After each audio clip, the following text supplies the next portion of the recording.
He always believed he was the smartest man in any room, the kind of person who measured others not by their worth, but by how easily they could be manipulated. From the moment he stepped into any circle, his charm worked like a weapon.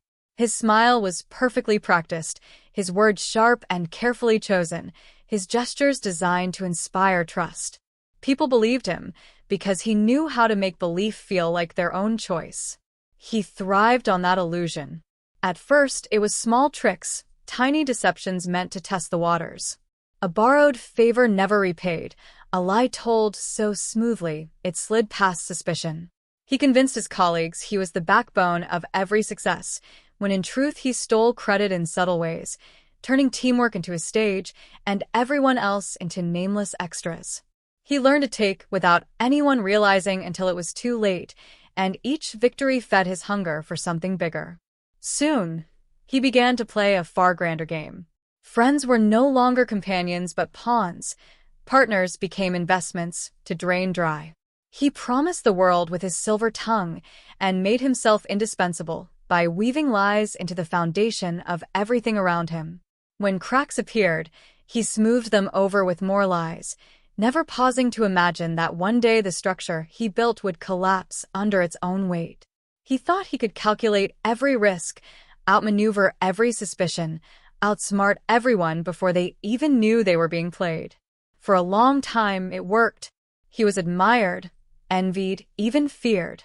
His reputation became the shield that protected him, and no one questioned a man who always seemed untouchable. But the higher he climbed on the shoulders of others, the more fragile his position became. The people he manipulated began to see patterns in his charm, the same empty promises repeated, the same clever excuses recycled. Whispers spread quietly at first, dismissed as envy, but whispers have a way of growing louder when enough people share them. The downfall did not come with a single mistake. It came with 1,000 tiny ones that finally connected. A partner noticed numbers that didn't add up.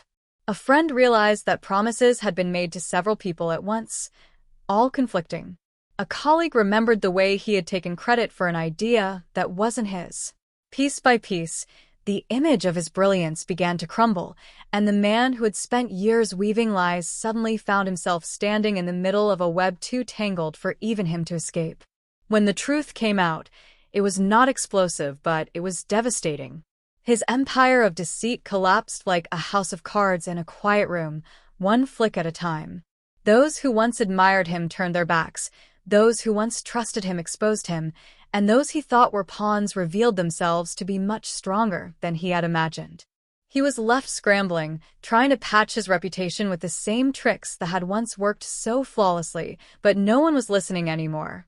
His voice, once commanding, had become background noise, his charm transparent, his confidence pathetic in its desperation.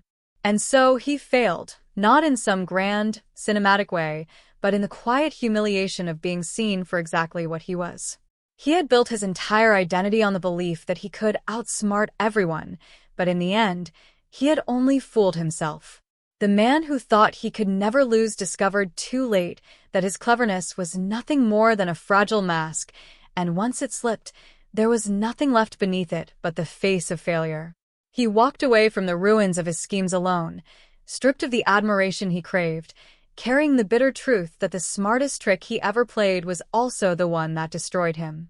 He had always thought of life as a game, one in which only the clever survived. To him, people were not individuals with hearts and histories, but mere pieces on a board to be moved, sacrificed, or discarded when convenient. He told himself that he wasn't cruel, only efficient, that those who fell for his schemes deserved it for being gullible. In his mind, he wasn't a cheat. He was simply smarter than everyone else. From a young age, he practiced the art of deception. He lied to teachers about forgotten homework and found ways to make classmates do a share of work in group projects. When confronted, he had a disarming grin and just the right words to make others doubt themselves.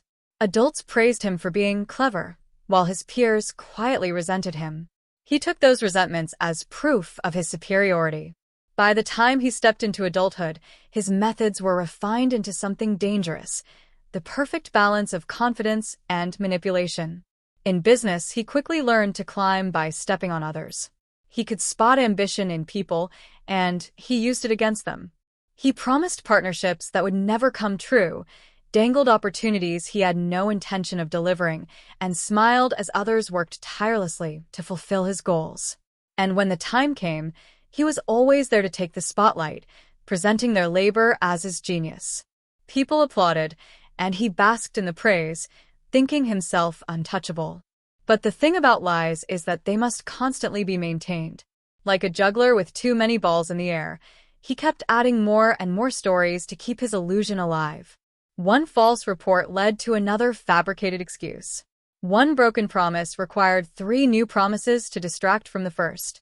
Each time he thought he had covered his tracks, he had actually left more behind.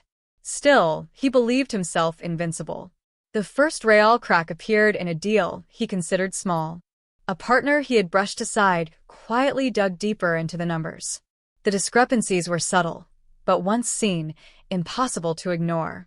The partner began to ask questions, and instead of answering, he layered on more lies. What he didn't realize was that this only sharpened suspicion. Soon, those questions spread, whispered in offices, murmured in gatherings. People who had once accepted his stories without hesitation began remembering their own uneasy encounters with him.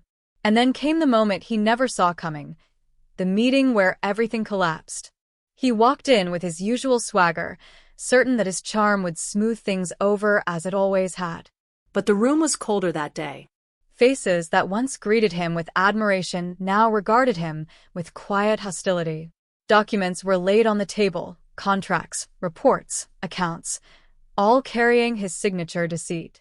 He laughed at first, trying to wave it off as misunderstandings, but the silence in the room crushed him. For the first time, his words failed him. No one believed him anymore. His voice, which had once turned suspicion into trust, now sounded hollow. He tried to play for sympathy, to cast himself as the victim of others' jealousy, but the people in that room had seen too much. They were done being pawns in his game. In the days that followed, everything unraveled. Friends stopped answering his calls. Business contacts distanced themselves. The people he had once tricked into loyalty found freedom in exposing him. His reputation, once carefully polished, turned into the very weapon that destroyed him. Newspapers and whispers alike spread his name, not as a man of brilliance, but as a fraud who thought he could outsmart the world. He had imagined his downfall would never come, that he would live forever as the master of cleverness, always one step ahead. Instead, it came quietly, like a tide he could not resist. There was no dramatic battle, no grand scheme to save himself. Just the slow, suffocating realization that he had lost. And when he finally stood alone, stripped of titles, wealth, and respect, he faced the truth he had avoided his entire life. He had never truly been smarter than anyone. He had simply been faster, smoother, more shameless. But cleverness without honesty is like a building without a foundation. It always collapses. He thought he had beaten everyone, but in the end, he had only cheated himself.